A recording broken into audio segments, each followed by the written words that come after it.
Imagine life as a high-wire act. You're up there doing your thing, trying not to fall. That's life, right?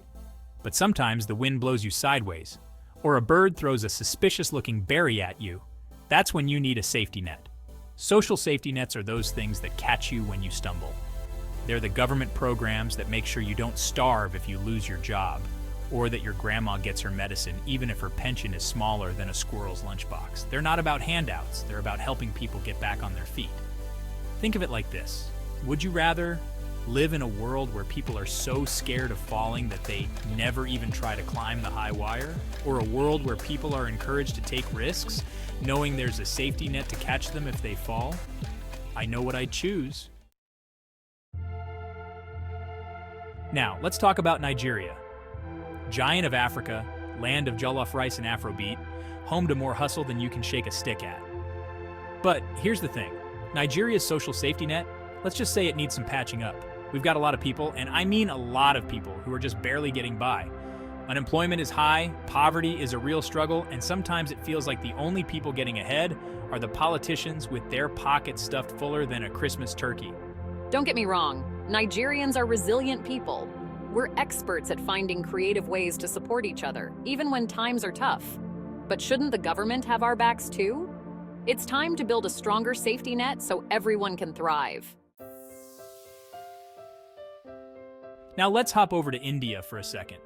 Like Nigeria, India has a massive population and its fair share of challenges. But they've also made some impressive strides when it comes to social safety nets.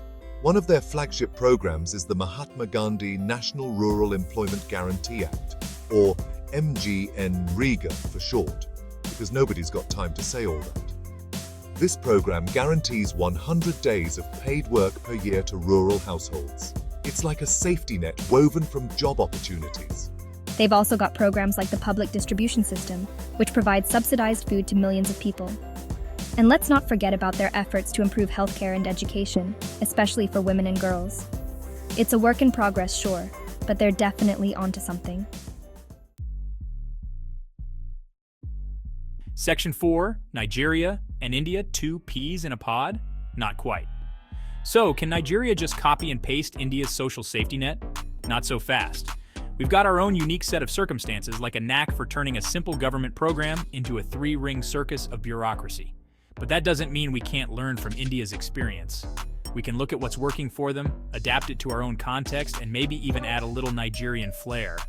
Because let's be real, nobody parties quite like Nigerians. The key is to find solutions that are tailored to our specific needs and challenges. We need programs that are effective, efficient, and most importantly, reach the people who need them the most. Section 5. Borrowing from the neighbors. India's recipes for success. So, what can Nigeria borrow from India's playbook? Well, for starters, we could learn a thing or two about targeted interventions. India's success with programs like MGNREGA shows the power of focusing on specific groups, like rural communities or those living below the poverty line. We could also take inspiration from India's efforts to empower women. By investing in education and healthcare for girls and women, India is not only improving lives, but also boosting its economic growth. Talk about a win-win. And let's not forget about the importance of technology. India has been a pioneer in using tech to improve the efficiency and transparency of its social safety net programs. From mobile banking to biometric identification, they're using technology to make sure that help reaches the right people. Section 6. A brighter future for Nigeria. It's in our hands. Look, building a robust social safety net in Nigeria won't be easy. It's going to take time, effort, and a whole lot of collaboration. But the potential rewards are enormous. Imagine a Nigeria where everyone has the opportunity to reach their full potential, regardless of their background or circumstances. A Nigeria where poverty is a distant memory, and where every citizen can live with dignity and hope. That's the Nigeria I want to see. So let's get to work, Nigeria. Let's build a safety net that's strong enough to catch us all.